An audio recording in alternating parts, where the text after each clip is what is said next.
have moms who will call us and say, look, this boy ain't cleaned up his room. He's not going to recess tomorrow. We're like, cool, that's fine. And matter of fact, tell him to clean his room, and when he gets to school, he's cleaning the classrooms too. In the back of your mind, your dreams should be real, right?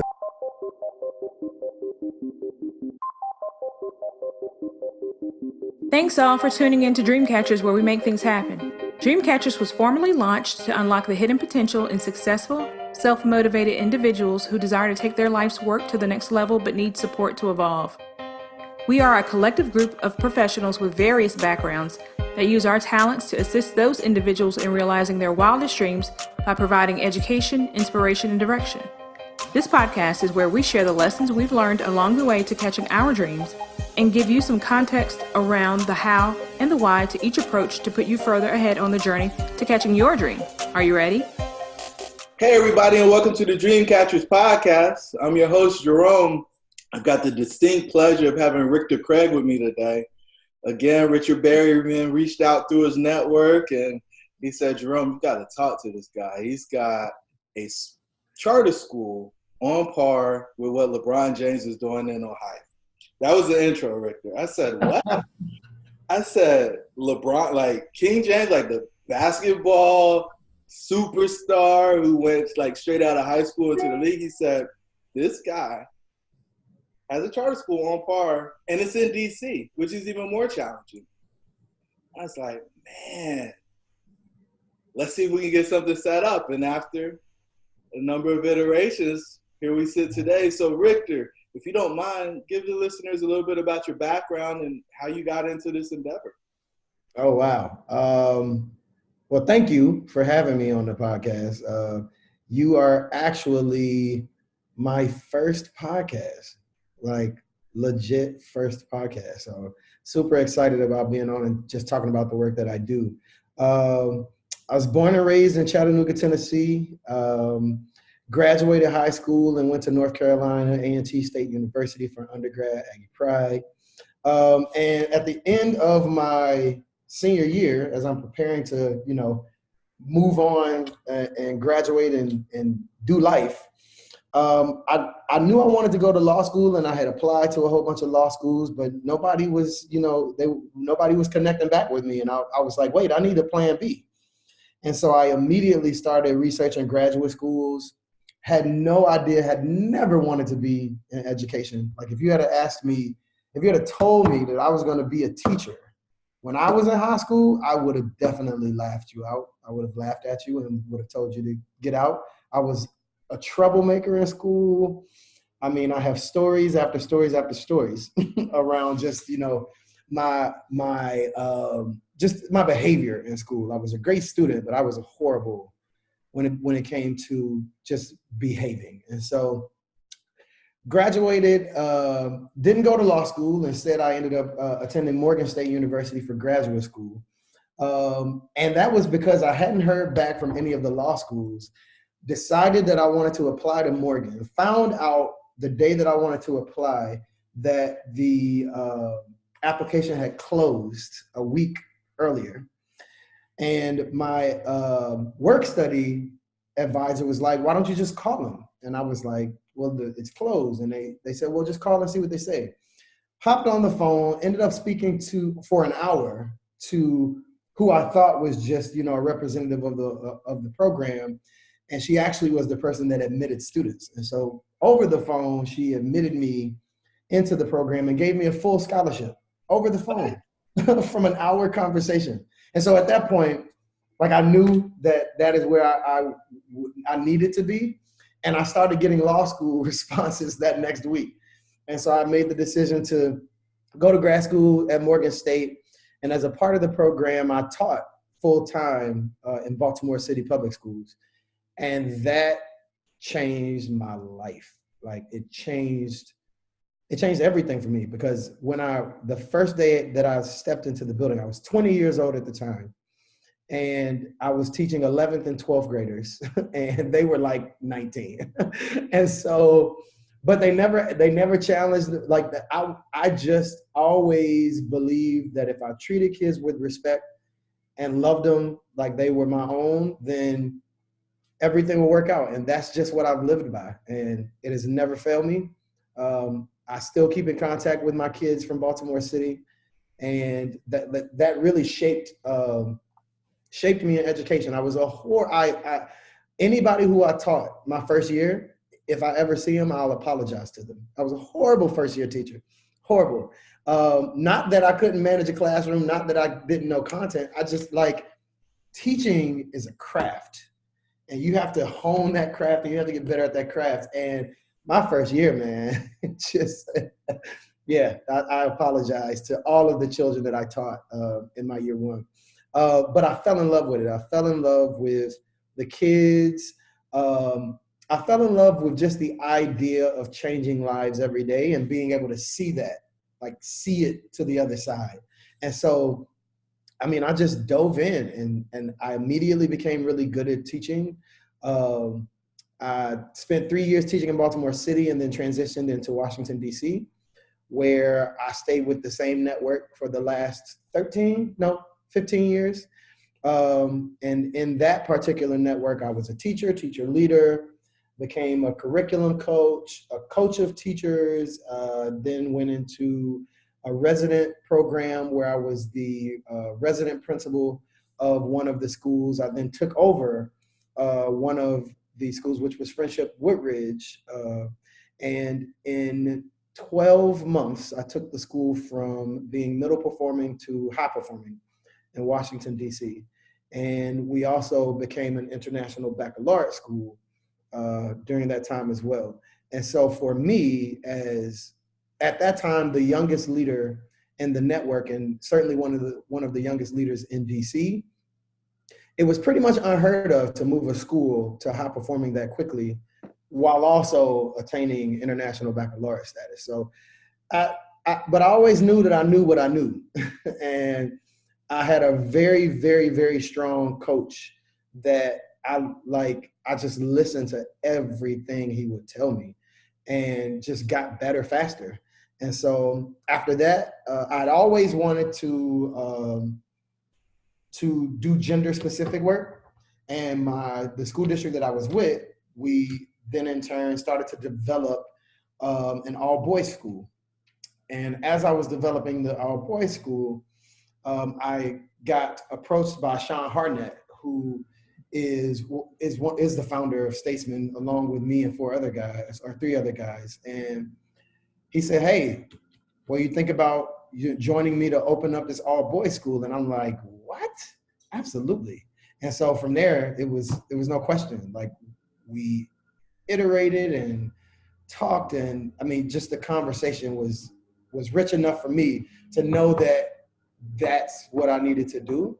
And from that came Statesmen.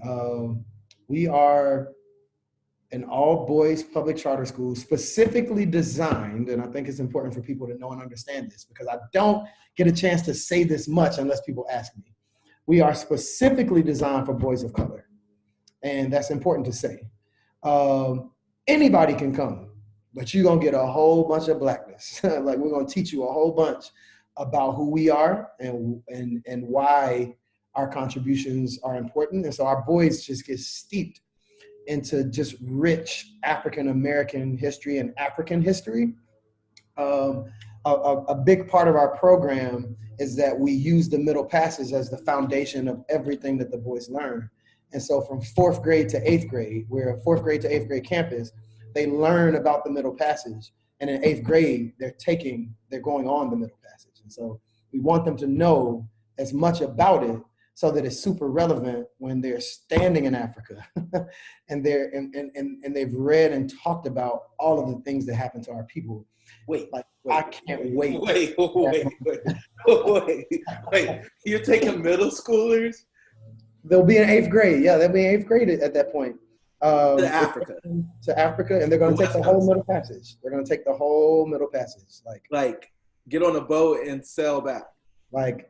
Probably not sail back, but we'll definitely, take them into, we're definitely going to take the passage. They'll probably fly most of the ways. But for us, what's important, and the reason why we're doing, there are many reasons why we're doing it.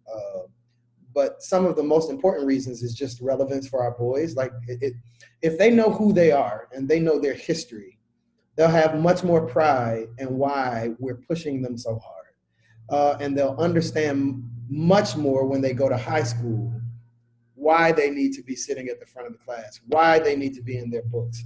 Because I've had the pleasure of being able to teach and lead from pre-K all the way to 12th grade. And what I do know about high school students is that when they enter the 9th grade, they think they've got it. And most of them don't at that point. And unfortunately for our Black boys who are struggling, trying to find their identity in the street and struggling to find an identity in school, most of them abandon school because it's not the cool thing to do. And they don't realize that they have potential, or they don't find that potential sometimes till as late as 11th grade. And by then we know it's too late. And so if we instill these strong values about academics and school in them now, when they get to the grades where they have more autonomy, they have more room, they have, there's more struggles with friendships, more social struggles, they'll be able to navigate that with confidence. Because the one thing that we do every day is to teach them how to be better academically, better socially, better as brothers, better as people, better as humans, so that when they get out into this crazy world, they can navigate and make decisions and know that the decisions they are making are the best decisions for them and will produce the outcomes that they want to produce. And so I've said a lot, but I think I got so many questions, like so many questions. But no, for us, it was relevance. And then one of the things that we did when we were in our planning year, we call it year 0. And that's the year where all five of us, we literally devoted all of our time to building out the program. And most schools don't get that time. They don't get like full year, paid, it wasn't volunteer. And we traveled the country. We visited almost every single boys' school we could get our faces into. But during that time, actually before year 0, we did what we call empathy interviews with over 500 boys of color and over 100 men of color. And one of the things that the men told us, which we knew to be true, because I consider myself to be an African-American man who made it out, who made it to the other side. And one of the things that I knew was true was confirmed when we did these interviews with the men of color who came from same neighborhoods like the boys that we serve. And one of the things that they said was the most critical thing for them in high school that really shaped their shaped their view on life, their view on academics, and their view on school was traveling. We call it critical exposure, which this trip to Africa is a part of that. Like, we know that if our boys leave this country, travel period, really, it increases their likelihood to go on and do things that are not local. It opens their eyes up to the world. It lets them know, that there are other things out here. A lot of our kids don't even see the outside of their quadrant of the city, let alone, going to another country. And so over the years, we do prepare our boys for this trip that we're going to take, this 2 to 4 week trip that we're going to take, and we pull them away from their parents. And so we use the 5 years to prepare them for that. We also use the 5 years to prepare their parents as well, because they're like, wait, my boy's going to be gone for 3 weeks. I can't do it. And I'm like, Mom, he'll almost be in high school by then. You'll be pushing him out the door. And so that for us really, it really resonated with me, because I started traveling out of the country when I was like 9. And it wasn't because my parents could afford it. They put me in a program. It was actually a boys choir that every summer we traveled the world and we just sang around the world. But if I wasn't exposed to that, if my parents didn't, push me into that, I would have never visited all of the countries that I visited, the love that I have for traveling, the love that my daughter is growing for traveling. Like, I understand the importance of that now, and I didn't get it then. And so we want to be able to provide that level of opportunity to our boys. Like, we know that going into high school saying that I visited Africa, I visited, all of these different countries, like that's a level of confidence that they can walk into a room with. The same type of confidence that they get when anybody asks them about Frederick Douglass, because that's our character model. And we are deeply steeping our boys in his story. And so when they get in front of people and they're talking about Frederick Douglass, we had a Frederick Douglass orator come in, and he asked me, he said, "What do you all know about Frederick Douglass?" And the dude was like, "I don't even want to present anymore. Like you all, like you know everything." And we want them to have that level of confidence, because our Black boys don't get that confidence a lot. They don't. They're dissed a lot. They're disengaged. They're disenfranchised. They're dissed in school. It's just so many odds stacked against our boys, and they don't deserve it. They deserve a school that will put them first. They deserve a space that will protect them, that will keep them safe, where they understand that they are loved and affirmed, while also beating their butts and pushing them to work harder, to get smarter every day. Like our families know, and our boys know, like this isn't given to you, this is earned, and you got to work hard for it. And we're going to push you, and we're going to stand next to you, and we're going to love you, and we're going to cheer you on every step of the way, but it's not going to be easy. It's not going to be easy. And we want them to understand that they have what it takes to meet the expectation, because the messages, intended and unintentional, that they've been getting throughout their life is that they're not good enough and that they don't have what it takes. And we're just here to prove everybody wrong. Like we're here to prove that you can get a building full of Black boys that will sit down, that will learn, that won't, beat each other up, that will praise each other. You just got to create the space to do it and have the right people in the right seats on the bus. And that's what we're doing. So one of the first videos I saw was a kid that came back from the oratory contest. Oh my God. They were cheering for him like he just won an Olympic gold medal. I was like, what is going on here? Yes. That doesn't happen. What is going on here?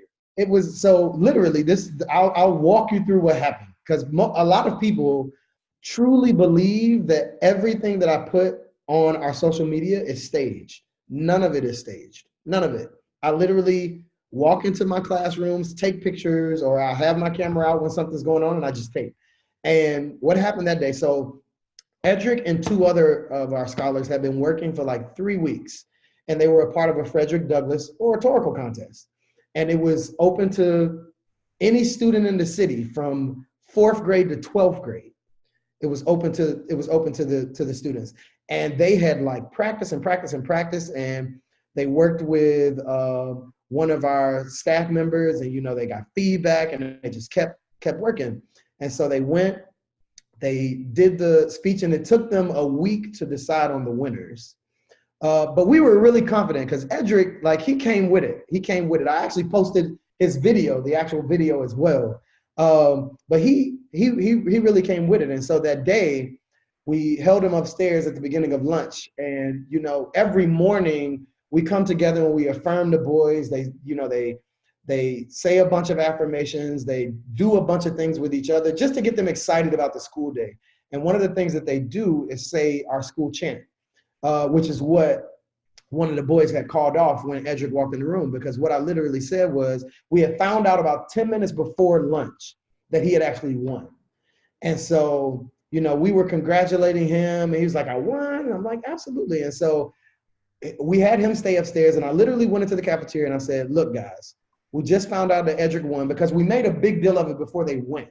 And one thing that we do as statesmen is we celebrate the hell out of academics. Like, our boys get celebrated enough for sports. And I'm not saying that celebrating them for athletics is not good. But what we believe is the same energy that we give to celebrating our boys for doing things well on the field, we should be doing for the things that they do in the classroom.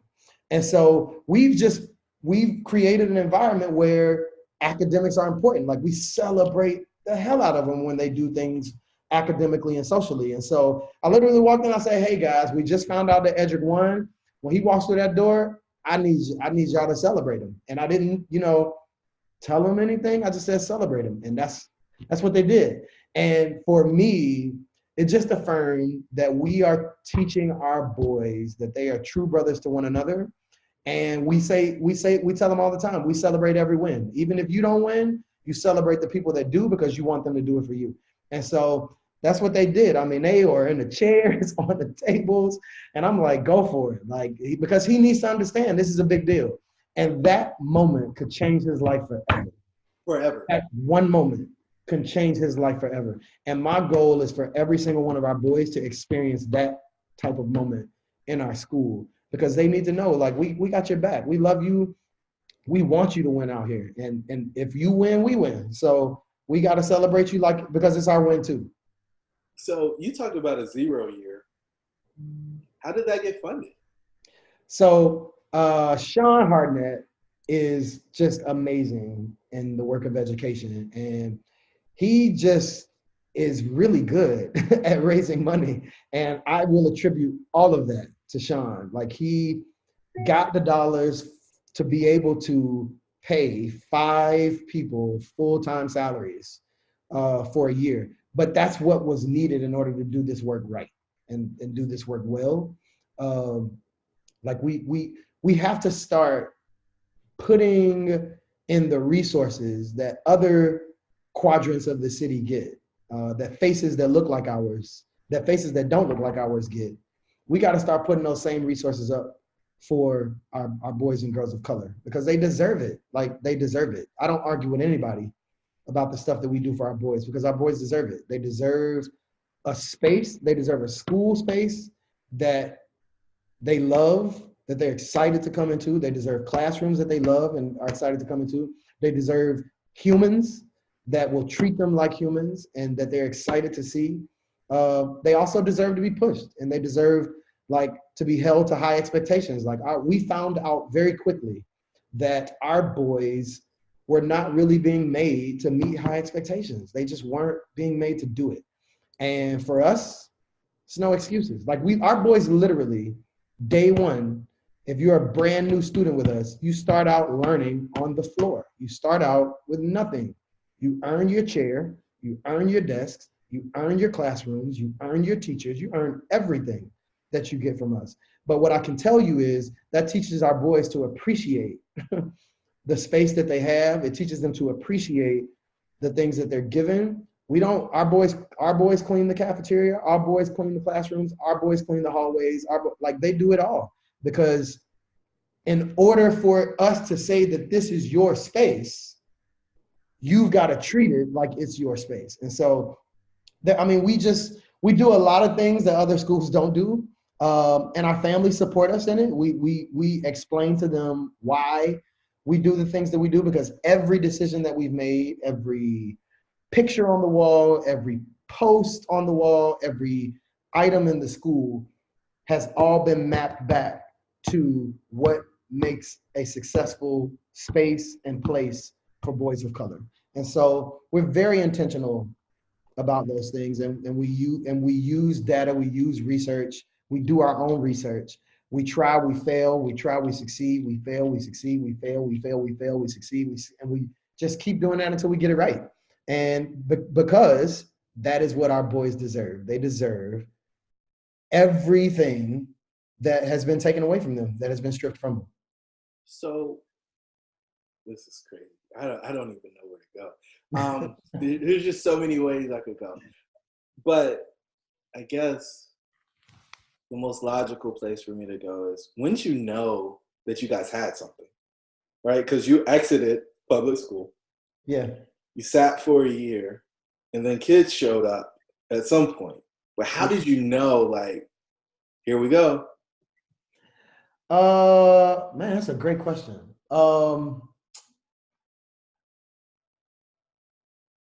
I knew it day one. Like, I knew it before the school opened, because what we did was we created so we did not do what most schools do when they go into a community and open. Most schools, they'll identify a space, build the school, and then tell the community, hey, this is a school for your community. And for us, we built our school with the community. Like, we interviewed 500 boys. We interviewed 100 that come from the same spaces. And we literally asked these boys, what would be in a school that you'd never want to leave? That's what we asked them. Like, what would be inside a school that you'd never want to leave? Like, teachers, the space, everything. And they gave us the information that we wanted to know. We created the school based off what they told us. What affirmed for me that this program was magic was just hearing the stories of our boys and just the behaviors that they exhibited and the things that they did at their old schools, and seeing those very behaviors show up for us, and then doing what we do and seeing the scholars that we have now. It's amazing. Like, I literally, I mean, on any given week, I'm just shedding tears. Like, it's just, it's that, like, our boys they have stories, man. Like, I could never imagine going through and experiencing some of the things that our boys experience. And that trauma shows up in schools. And like the biggest foundational, one of the things that we stand on the most is relationships. Like, we are all about building relationships with our boys, with each other, with our families, because our boys, in order for our boys to do everything that we've asked them to do and that we're asking them to do, they have to know that we love them, and they have to be able to trust us. And if you are, and I say this all the time, like, if you're an adult and you go into school buildings and you don't think that you have to earn the trust of children, you're in the wrong job. You're in the wrong job. There's a lot of adults who walk into buildings and feel like children should listen to me because I am the authority. And unfortunately, doesn't work. It does not work. And so we have to engage our boys in ways that makes learning fun for them. I want school to be fun for them. School has to be fun. Why can't school be fun? Why can't school be fun for me? Like, I want to go into a job that I love and that I have fun working at. And so we created a space where we have fun. Like, we laugh, we cry, we argue, we do it. We are family. We do it all. But what you see is the results that you see on our post. If you come to our building, like, people will come in and be like, man, this feels like school. And I'm like, what did you expect? Because you think we're a building of all Black boys, that it's just going to be chaos. And that's not, we've got to really debunk that myth and change that narrative for our boys, because what that shows up as is low expectations. It shows up as we are the lowest performing gender and race out of everybody. It shows up as a lot of our boys being put into special education, mislabeled, misidentified, put on medication because everybody's saying they have ADD or ADHD, and it's none of that. Because I have boys in my building who are supposed to be on ADHD medication, and you don't have to take it because we're engaging you in ways that boys learn. We're getting you up and moving. You're running around, like, it's high energy. Like, we almost consider putting our boys in sweatsuits that was going to be their uniform at one point, because our program requires for them to get up and move. I'm a Black man. You can only give me for about 20 minutes before my brain starts wandering off. And as an adult, I can control that. As a child, it's more of a struggle for me to control. So we've got to use that to our advantage so that they can be able to access the learning that we want them to walk away with. And so we do things different. We do things different, and you'll see that from if you visit or if you follow us on social media. So now that you have this experience, can you go back into traditional education now? There's no way. I'd get fired day one. Day one. Day one. Simply because, unfortunately, in most traditional public settings, the bureaucracy trumps educating children. And for me, if the children don't come first, then there's not a conversation that we need to have. And what I found in the public schools, in most public school systems that I've had, that I've visited or worked in, the conversation, we were having the wrong conversations. Like we're talking about the wrong stuff. We're having conversations about, teacher pay and things like that. Although, albeit that is important, our babies won't be able to even make it to being able to get paid if they're not receiving a high quality education. And so you are battling for pay and you're trash in the classroom. And so we've got to start focusing on the right stuff so that our kids can get what they need and what they deserve, man. Like, it's just, I just found myself hearing or listening to, or, being a part of conversations about things that just didn't matter. Like, they just didn't matter. And so for me, like, the moving into a charter space gave me the autonomy to do what I knew was right for kids without having to argue about how to get it done. And, in public schools, if a kid needs something, you have to go through this process to get a kid something that they need right now. Like, and I can't get it for you until another month or two. Like, you need this thing to help you right now. Why are we having this conversation? I'm gonna go out and get it. And so I'm in and fortunately, and there's been a charter, a charter, traditional public versus public charter conversation. My whole thing is, good schools stay open, bad schools close, period. Charter, private, whatever you are, if you're good, you deserve to be open. If you're bad, you deserve to be shut down. It's just that simple. And so for me, having the autonomy to be able to make the right decisions, do the right things for the boys it's just a much easier space to navigate. The work can be done well in traditional public. I see it all the time. And there are people out there that do it. I think for me, I'm a rebel when it comes to like doing what's right for kids. Like, you're not going to get me to do anything on the line of that. And you're not going to waste my time when I know when I know things need to be done now. And so I probably wouldn't be around for long, because I'd probably be breaking all types of traditional public school laws and getting things done for my kids. But, you got to do what you got to do. So you actually see the children as customers? I actually see the children as really not even really, customers. I see them as customers. And I see them as customers because they deserve to be treated fairly, period. Like, when we walk into our school every day, my staff knows that, like, if we're not having conversations about them, if we're not if the conversations we're having are not directly affecting the children, then that's the conversation that we don't need to have. And so, absolutely, yes, I do see them as customers because they deserve to be treated with respect. So with the group that you're serving, it seems like one of the biggest risks would be what happens when they leave. So you've got 8 hours, maybe 9 hours with them a given day.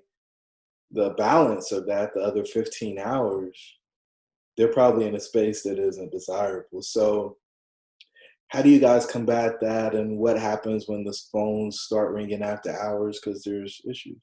You answer it. You answer the phone. Like, we know that. And I'm going to answer your question in probably about 50 different ways. But one of the things that we do when we hire anybody as a part of our crew is we take them through everything that we are as statesmen and everything that we are not as statesmen, which gives people a very clear picture of so there's a quote by Frederick Douglass that's in his book, and he says, at any cost of trouble, he learned how to read.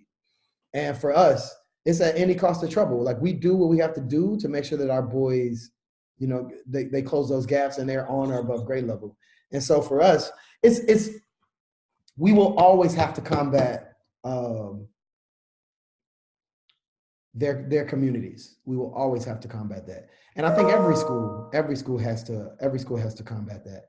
Okay. I think for us, we form such strong relationships with our boys and our families that literally, if there are issues going, like, we literally have moms who will call us and say, look, this boy ain't cleaned up his room. He's not going to recess tomorrow. We're like, cool, that's fine. And matter of fact, tell him to clean his room, and when he gets to school, he's cleaning the classrooms too. And so, hey guys, back in 2016, me and the team decided to formalize Dreamcatchers as an organization who can help people achieve their wildest dreams. If this is you, please visit our website at dreamshouldbereal.com in order to find out the details of our services and how we can help you become a Dreamcatcher. Talk to you soon. And so for us, it is a very mutual, like we truly believe that our community is our village. And so I'll give you an example. We had about 4 of our boys were walking to the bus from school. No, about 6 of our boys were walking to the bus from school one day. And there's another school that's close to ours. And they had a couple of their 6th graders who unfortunately didn't make the best choices and ended up like surrounding our boys and like took some of their money and, you know, made them get on the bus with them. And it was just all kinds of drama. And so, you know, for us, we're like, it will absolutely be resolved because our boys know, like, we don't leave any stone unturned. But it also helps us teach them how to navigate issues. Like our boys unfortunately coming from some of the communities that they come from, there are only one of 2 ways that issues get resolved. And unfortunately in schools, those things can't happen. And so we have to teach them how to navigate. Like we literally, like code switching is something that we teach our boys. Like that is a survival skill that they need. What is code switching? What'd you say? What is code switching?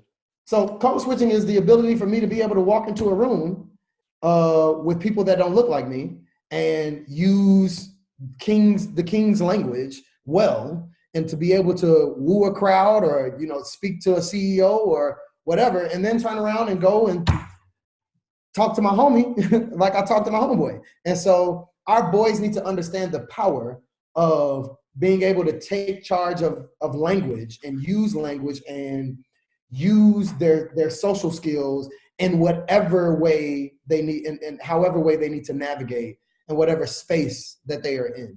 And for some of us, that wasn't taught. Like that wasn't, like we didn't have conversations about why I can't go into an interview and why my email address at the top of my resume shouldn't say smoking that loud 41 at yahoo.com.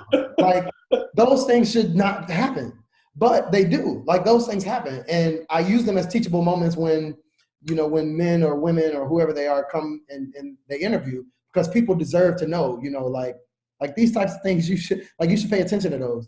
And they should, like our boys need to know when you go into a space with CEOs or, you know, leaders, you have to speak like a leader. And if you don't possess that power or the knowledge to be able to navigate that, you'll lose a lot of times in life. And you will start to think that you can't do it when in reality, you don't possess the skills yet to make it happen. So this question will probably be controversial, but I'm curious. So why not always be whatever it is? Why switch back and forth? Why not pick the way you're going to be and be that? I don't think it is so I would never tell anyone that they can't be who they want to be. And in certain spaces, we feel more comfortable being more of ourselves than we are in other spaces. When I'm with my homeboys, I'm Rick. Everybody doesn't get Rick. Most professional spaces will get Rictor all of the time because they don't need to see Rick. But I don't have to be professional all of the time around my friends. I can be relaxed. I can, you know, use the language that I want to use and, you know, use slang if I want to use slang and, you know, use standard English if I want to use standard English. And in professional settings, you don't have that option. And so for our boys, what we teach them is like, it is a navigation tool. It is a way that we have to navigate. And unfortunately for us, like we have to, like that is a it's a survival skill. It is a skill of survival. And that I've never known a white man to have to code switch. Never known it. Like they can be who they are in every space. A lot of times, and just to be very honest, like Rick is a threat to a lot of people in a professional space. Come on. If that shows up, I then have to, do the work that's required to either erase that bias or whatever that may be. And so for me, like as a Black man, like that's a source of protection. Like being able to have that space with my boys where I can be my truest self, that's a space of protection for me, because I can't be that around some people because they may be scared of it. That's interesting. So do you feel like you have to be inauthentic? Not at all. Not at all.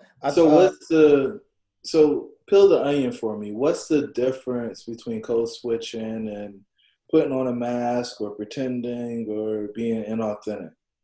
So I would say for me, code switching is just a part. It is a part of me. It is a part of my being. It is a facet of who I am. What I will say is we have to have honest conversations with our boys, and we have to have very honest conversations with them about just just existing is a threat. just being a black man is a threat. And if we know going into spaces, professional or whatever they may be, if we know going into those spaces how to navigate those spaces in that respect, then it is our outcome. Like it makes our outcome better. And although we don't, like, I wish I could cure the social ills of society where I could be, where Rick could be Rick in every setting. But unfortunately, our world is not there yet. And until our world can get to a space where we as Black men can be ourselves all the time, then maybe we won't have to have this conversation. But until then, our boys have to show up in the boardroom. Like we've got to teach them how to show up in a boardroom, and they can also be like our boys. We don't have to teach them how to be themselves right now. They are really good at that. Really good at it. Really good at that. But what I can tell you is that they will not be successful showing up like that in spaces where decisions are made about them and for them. And we've got to teach them that. Like that is unfortunately that is a reality of the world that we live in, and that's the reality that we have to face. Growing up, I quickly realized, especially in spaces with people that don't look like me, because I went to a school that was diverse. My school was not predominantly African American. The school that I went to from kindergarten to 12th grade, they made it a point for it to be as diverse as possible. So I had the pleasure of growing up, and I mean, I consider a lot of them to be my family. We were with each other for 13 years of my life. Like, I learned so much about other cultures that way. So it allowed me to recognize and realize, like, this is the way that you engage in a room. This is the way that you enter a space and show up to benefit you.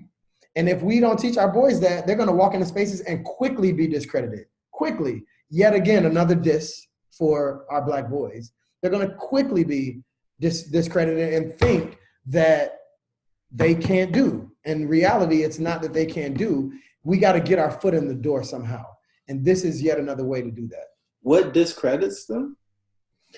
So if I walk up into a space, let's say I'm going into a board meeting, or let's say I'm going into a meeting, period. And I walk into space and I walk up to Katie, who's this meek 25-year-old white girl. And I'm like, what's up, Slim? What's going on today? How you doing? She might not take that the way that my homeboys or someone who's from my community would take that. And You so, don't think she would giggle? she might giggle, but that giggle might be masking something else. And so, like, our boys have to understand that. I know as a 6'2", 225-pound Black man, that simply walking into a space, I have to minimize my presence. And for me, like, if I don't recognize that, I'm losing out on deals. I'm losing out on conversations that I could potentially have. Like, those things are just a reality. And like, we got to talk about those things, because we have to, and we may be, I know our Black women have to do the same thing when they walk into rooms and spaces as well. Like, it's a reality, man. Like, we've got to teach our boys that, like, code switching is a tool for existence. Like, it gets us further. Like, I mean, it gets us further. Like, there are spaces that I will say that you might not have to walk in and code switch, but you better know that space pretty well. You better know that that's a space. And most of those spaces, you're owning the room. And so you have the autonomy to be and say and speak how you want to be and use the words that you want to use. Most people don't have that ability yet. They have to go in and they have to win rooms. And in order to win rooms, you got to know how to navigate a room and speak the way that you need to speak in that specific space and do the things that you need to do in those specific spaces. Man, that's challenging. Very much so. I don't know. So as you can see, I've got hair, I've got tattoos, I've got hair on my face. And yeah, when I first started this journey back in 2010, there's a lot of criticism, there's a lot of conversation, and there's a lot of dialogue along those same lines. Yeah. But as I've went through my experience, the fact of the matter is, like, maybe I'm just naive, but I don't see that.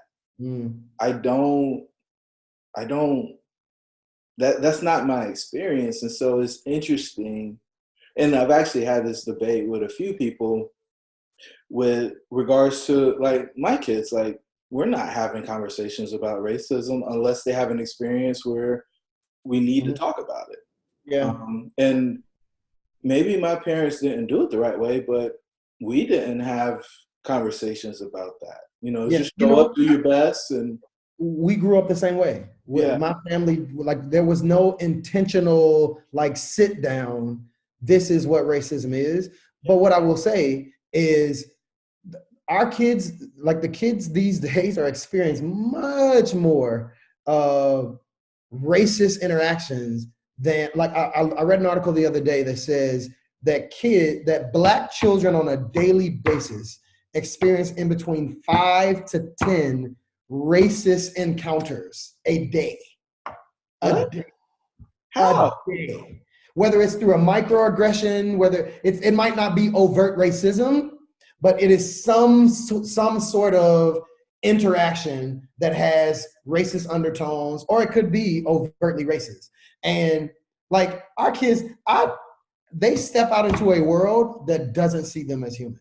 They step out into a world where they ride buses and they see interactions and engagements that are pretty terrible.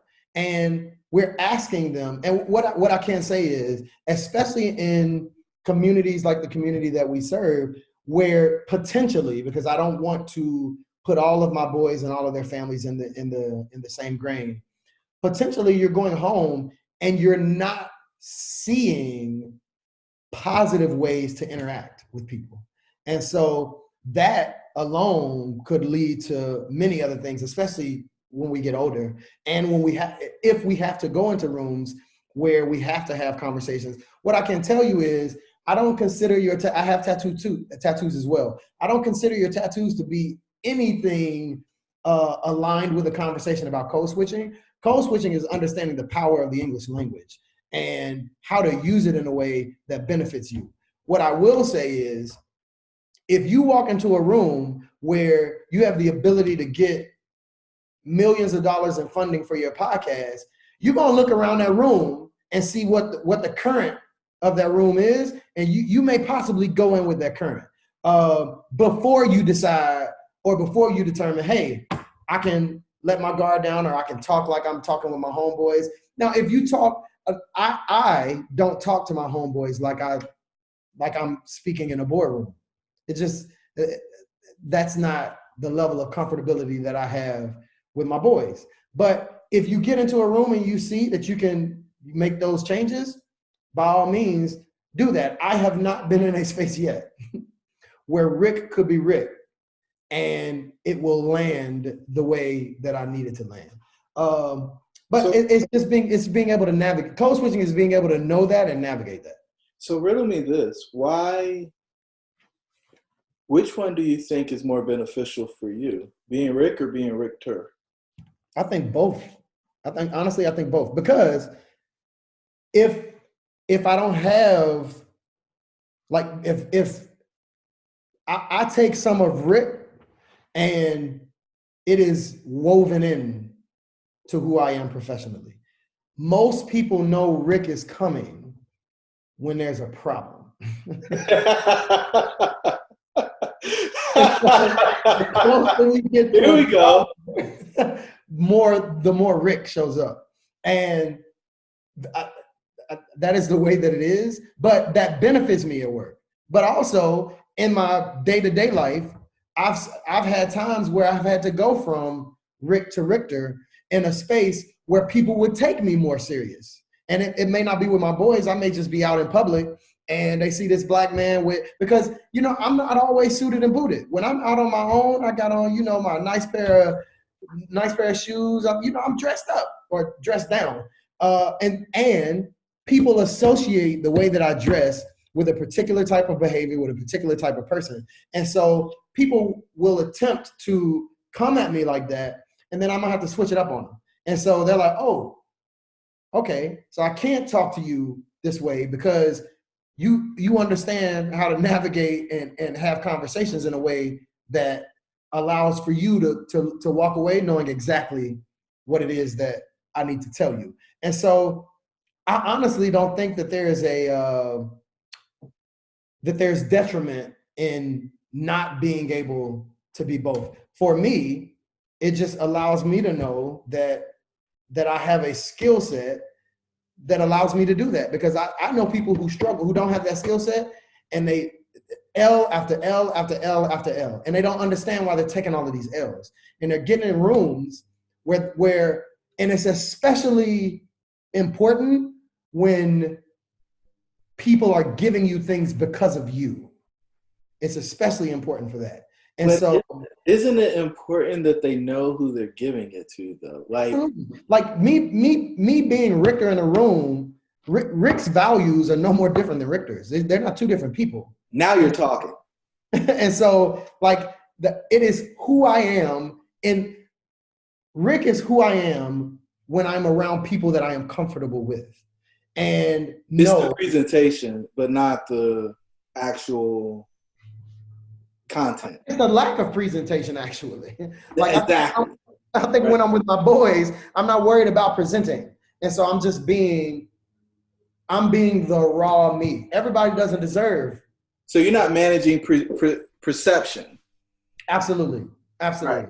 Now we're drilling down, but I think you said something that was core for me is it's the same values. Yeah, same person, same values. Same morals. Like none of that changes. It's just Absolutely. A matter of whether or not I'm managing your perception and potentially how raw I'm giving the message Absolutely. To you.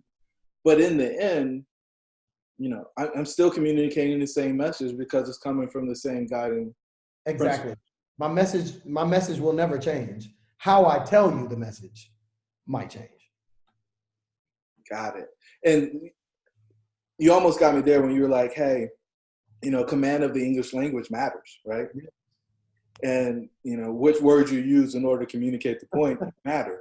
Absolutely. And so what I've always found, like when I get the opportunity to go back and talk to the college students, is you talked about the people who were taking L's and L's and L's and they didn't understand why. You know what happens when somebody gets exacerbated or gets nervous? Whoever they truly are, whoever they're most comfortable shows up. Absolutely. It comes out. Shows up. And so that's part of the reason why I was asking the question, because I told them, and there's been multiple courses at this point, hey, if you know that you're going into a space, like be that person all the time, right? Because then when you get excited, when you get exacerbated, just more of what you are already presenting comes out. But when you're flip-flopping, when you're switching, I think it puts you in a position where, like you stumble. You ever see the girls like start stumbling when their heels break or something, and then it just all breaks down? Yeah. It's like you got this great persona that you presented, and she's like, Yep, absolutely. And I think people have to understand that code switching is not being two different people. Ooh, talk about it now. Not being two different people. Again, because the values are the same. It is the management of perception. I appreciate that terminology. It is really managing people's perception. It is allowing them access to enough of you where they are comfortable enough to do what you need them to do. Ooh. And so for me, I need for my boys to understand, like, everybody doesn't deserve all of you. Everybody doesn't. Wow, in a world of oversharing, in a world of social media where you put everything on display. Absolutely. Everybody doesn't deserve all of it. Everybody doesn't deserve all of it.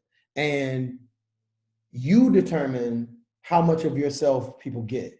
You determine how much you also have control over you don't have control over their perception of you, but you have a control over how much you give to them to determine what that perception is. And like, if our boys don't understand the power that they possess, then they won't even scratch the tip of the surface of being able to use it. And so, like, we want, like, the conversation around code switching opens up the conversation to so many other things. And so many struggles that our boys are experiencing right now as 9 and 10-year-olds that we experience as grown men. And so, like, if we don't put all of this out there and let our boys talk about it and let them get all of this out and let them, perseverate over the different decisions that they have to make in these situations, then we're not truly teaching them. Like, school is not just about content. Like, we've got to teach these boys how to survive out here. Like, this is like, it's one of the reasons why I'm super passionate about education, because they are powerless without knowledge. Powerless. And if we don't fight them for the space to learn, like, we're not doing the right work. Like, our boys know, I will fight you for this math. I'll fight you for this English. I'll fight you for the science. I'll fight you for it all. Because if you don't have it, you're not getting anywhere in life. I will physically beat you, sir. I will physically beat you down. If we got to go there, we going there. But my boys understand that. So they don't even tote that line. They don't tote it because they know how serious we are about education and their education and them working harder to get smarter. People, they've not pushed them as much as we've pushed them. Like, we consider the first 4 months of school for any new student, it's literally just like a cycle of emotions because we're telling them to do things, they don't want to do them. And so for a 9 or 10-year-old, especially a Black boy, and especially if you have size or if you've recognized that certain things will get you out of doing work, you're gonna milk that cow till there's no more milk left. And so for us, we call it work avoidance behaviors. We identify it, we name it, and we say, hey, problems 1 through 10. They'll have the fit, they'll get on the ground, start rolling around, and I'll sit down right next to them on the ground, and I'll say, after you have that fit, problems 1 through 10. It'll be waiting for you when you're done. If that fit lasts 4 hours, if it lasts 4 minutes, this work will be waiting for you when you are done. And so our boys know you can't get out of work. You can't avoid it. You can't get out of it, because I know that producing lazy students now will produce lazy men in the future. And the last thing that we need out here is another lazy Black man. We don't need it. We don't need it. And so we've got to step up and push. Like the kids are fighting for things they don't even recognize are killing them. And if we don't surface that and say, like, I'm willing to die for this, bro. Like, this math that you're learning, yeah, I'm willing to fight you for that. I'm willing to die for that. And because that's what Frederick Douglass did, at any cost of trouble. He learned how to read at any cost of trouble. He could have been killed. At any cost of trouble, he learned how to do it. Why would I not push you? Why would I not? Like, I know what being smart gets you. Why would I not push you towards that? I know what working hard. I know what resiliency. I know what these things get you. Why would I not push you in that direction? And so our boys, frankly, they just get tired of having fits. They get, because we tell them, and I'm a firm believer of it. If I tell you something and it makes you upset and you have a fit or you do whatever, then what that tells me is I'm going to do more of that thing until I no longer see it. So if you have a fit because you have to do math, guess what you get more of? Math. It's just that simple. Until you get used to it and you'll no longer have a fit. Problem solved. But you got to have people you have to have people in your building that are not going to walk away from a kid that calls them a bitch.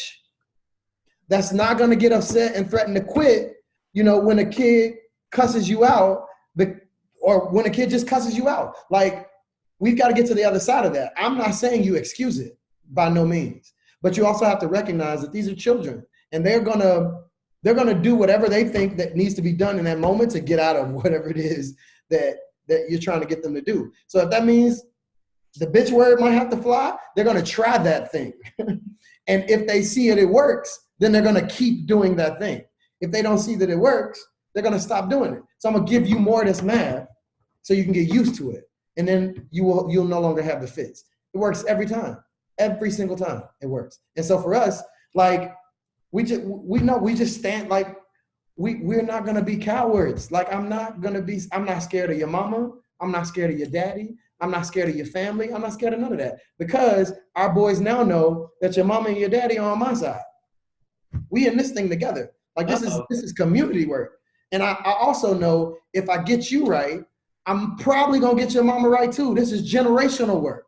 Like, education is generational work. I have a student who came to us last year. Last year was our first year open, in the 4th grade. This student is he's for all accounts my size, just about my size. At 10? He was in the 4th grade last year, just about my size. And when I tell you, he came to us with so much anger and aggression, he would literally ask us to go to the bathroom. I would say no. And he'd like pick up chairs and he'd like just be throwing them across the room, like punching walls. And most people get scared of that. And for us, we're like that's his trauma. That's trauma. That's not who he is as a person. Those are behaviors. That's not him. Those are behaviors inside of him. And if you don't recognize that behaviors can change and we can change these behaviors in him, you'll quickly give up on him. And I'm like, I literally walked up to him and I said, you're not going to the bathroom. And every question you ask me, the answer will be no, until I no longer see these fits. Everything you ask me, everything, know that the answer is going to be no. You can piss in your pocket, son. I don't care. You won't be going to use the bathroom when you ask me, because if that's what I'm going to get when you are told no, we're going to go ahead and get this out the way. We're going to get this out the way. So literally day 1 till about probably August till about October. August till about October. Fit after fit. His first fit with me lasted 7 hours. 7 hours of him throwing boxes, of him like rolling around on the ground, just 7 hours of it. And I wanted him to have it all so that he could understand what I was about to do next. And so literally no after no after no in love, because you got to love him. You got to believe that the behaviors can change. You also have to care for him. You got to do those things that shows him that he is loved, that he's cared for, and that we believe in him. So we did all of those things and continued to tell him no. And when I tell you, the boy that we have today, man, please. Like he is so much more respectful, so much more responsible. And when I tell you his mom got clean because she saw him getting better. His mom decided to get better. It's generational work. So now he has a clean mom. He's in a clean house. He's doing better. His life is happier. Like, it changed his whole existence. That's why this work is important to me. Like, it's not really just about the boys. It's about like the community, the families, the people that are associated with our boys, the families that are associated with our boys. Like, there is power in people seeing well-spoken, well-traveled, well-educated young Black men. It motivates, it inspires. And our boys don't even realize how many people they've inspired across this world. That post you were talking about got 50, it's up to like 50,000 views on LinkedIn. 50,000 views. It has like 200 something comments. And I told Edric today that we're going to sit down tomorrow and he's going to read every single one of those comments. Do you understand the power in hearing people continuously affirm you? I wanted to like put it up on the wall and let everybody read it, because they need to understand, like, people out here rooting for y'all. They're rooting for you. And they believe in you just like we each one of them a message and just tell them thank you. Man, I'm just like that, because they don't hear that. They don't hear it. Like, if we didn't create a space for it, they may never hear like all of the good things that they possess, all of the good values that they possess. They may never hear it. Their parents don't tell them all the time. Some of them might not hear it at all when they go home. And so we have to intentionally set up spaces where our boys can be who they are and know that whoever that is going to be loved. And because everybody thinks that all Black men are the same, and we are not the same by any stretch of the imagination. And our boys need to understand, like, whoever you are as a Black boy, you be him. And you and know that we are going to celebrate you and affirm you through all of that. So if you want to be the best football player there ever was to live, that's great. You will be that. And you will be smart because that's going to help you be an even better football player. If you want to be the best actor, you can be that. But you're going to be a smart actor. How do you balance that with them not arriving yet, right? With the need to push, with the need to grow and pull them to that next space, right? Because I think we often get confused that we're good enough just because we showed up. And the reality of the situation is you're not. And some of the behaviors that you have don't exist in you going to the next space. So how do you guys balance that? We just have constant conversation. Like, we talk to them about a lot of stuff, like good, bad, ugly. We talk about it all. I think also I have to constantly, for me and for all of my adults, just keep putting it in our faces. Like, hey, these are behaviors. Like, if I fired you for your behaviors, you'd not have a job. Like, it's my job to help support that. Like, I used to weigh 300 pounds about 6 years ago. And for about 6 years before that, I had been trying to lose the weight. So how can I expect for a 9-year-old to abandon a habit in a day?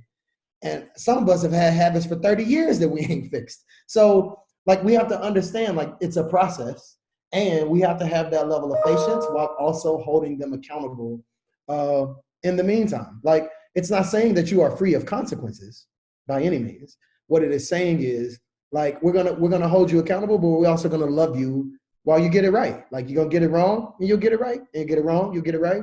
Get it right, keep practicing, and you'll have it right. And we're gonna celebrate the hell out of you every time you grow. Every time you grow, because our boys, we don't do enough of saying to them, like, I noticed you're doing well. Like, I noticed you haven't did this bad thing in 3 days. Like, we don't celebrate that growth.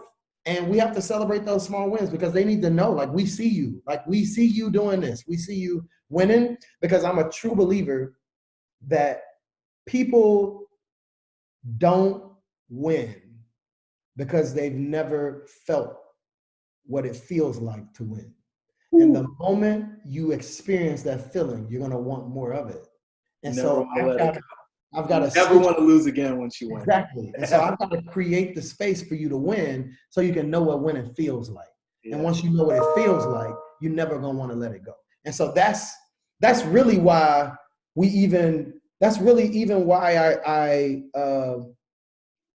I created that space for Edric to be celebrated. Like we celebrate, like, because he, again, like this is 4th grade. I guarantee you 20 years from now, he'll still remember that moment. No question. I mean, my boy, like, he barely used to even talk. Like Edric actually went to the school that I led before Statesmen was created. And Edric didn't even used to talk. Like my man barely even used to say words. And now like he's become this confident young man, and his brothers they've boosted his confidence. I mean, that you can't get that boy to stop talking. That's the type of environment that we created. I had parents messaging me over break, like my boy cannot wait to get back to school.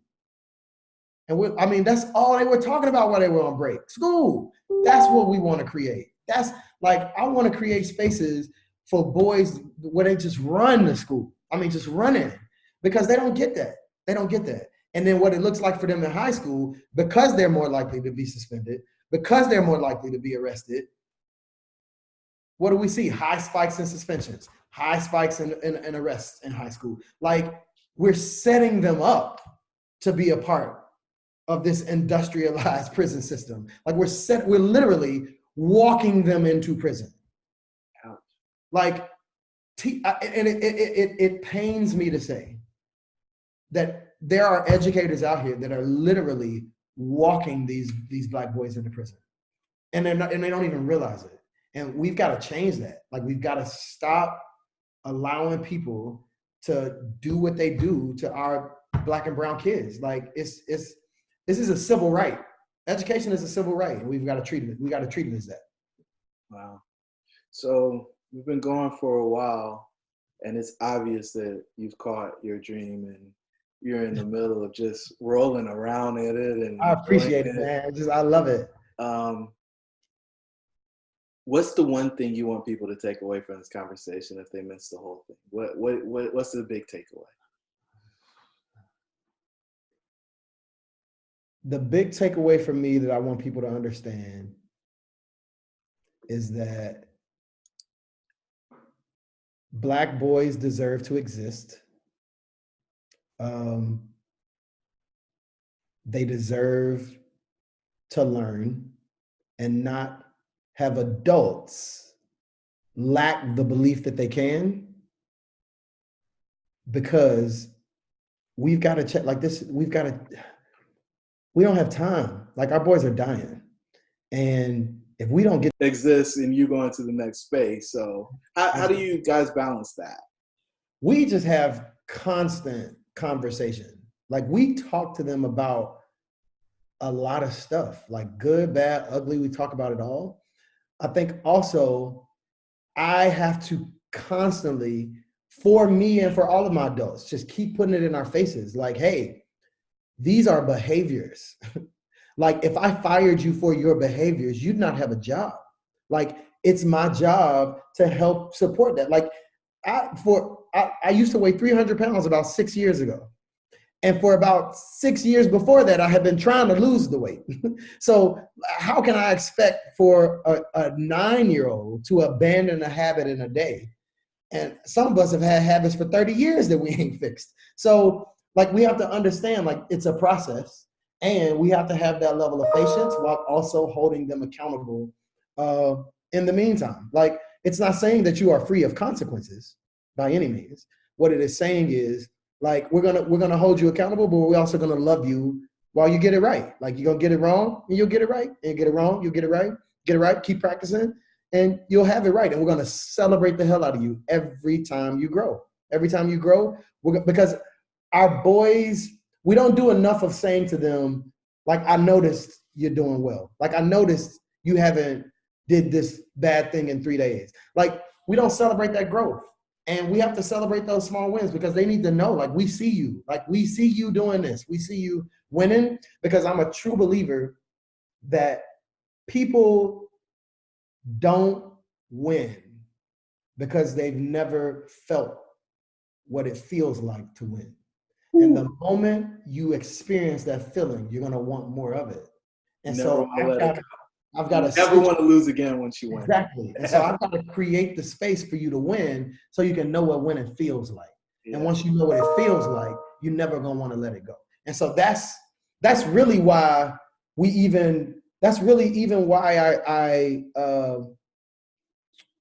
created that space for Edric to be celebrated. Like, we celebrate, like, because he, again, like, this is 4th grade. I guarantee you 20 years from now, he'll still remember that moment. No question.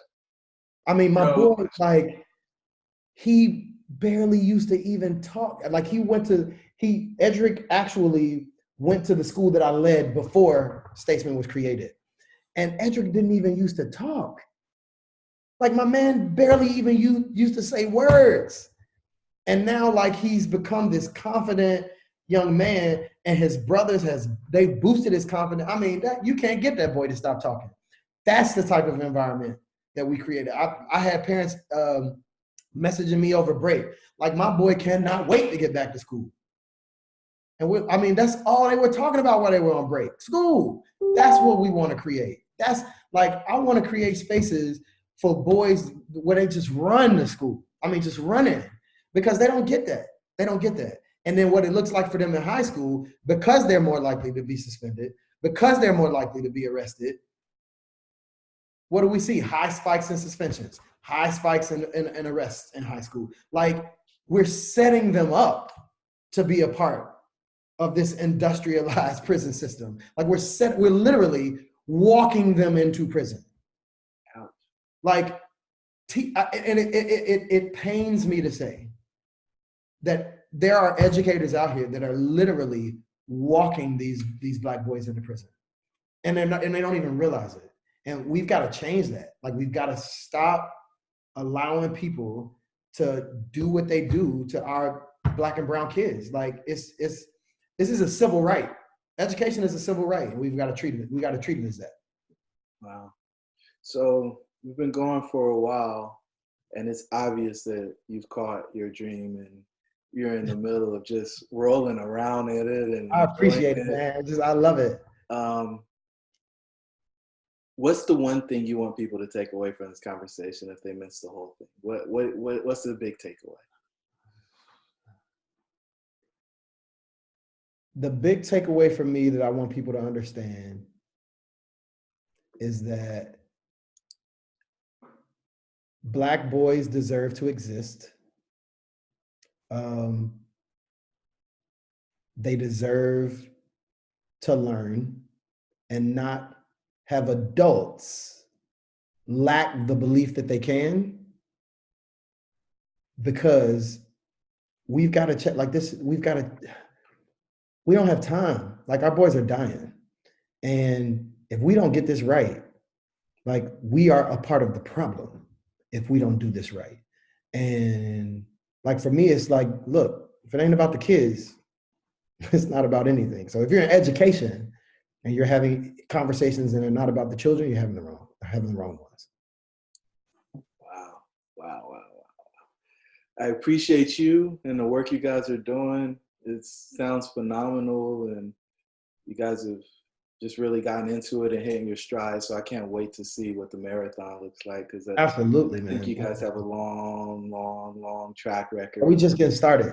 That's going to be phenomenal, and I hope you guys hire a super high-end video crew to document your journey to the motherland and just capture the experience. And I mean, it's got to be on Netflix, right? Like, I mean, the whole world has to hear this story, and I appreciate Dreamcatchers getting this exclusive podcast interview. Oh, no, right?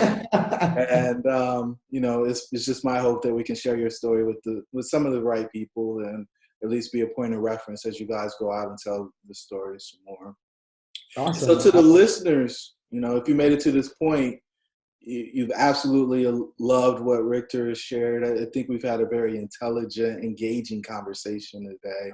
And so do us a favor, man. Share it with somebody who you know would be interested in it. Give us a rating and review if you haven't done so. And until the next time, your dreams should be real. Rictor, thanks again, man. I'll talk to you soon. All right, have a good one. We would love to hear from you. Please don't forget to rate, like, and share. Perhaps someone you know could benefit from what we've discussed. Until the next time, remember that your dreams should be real.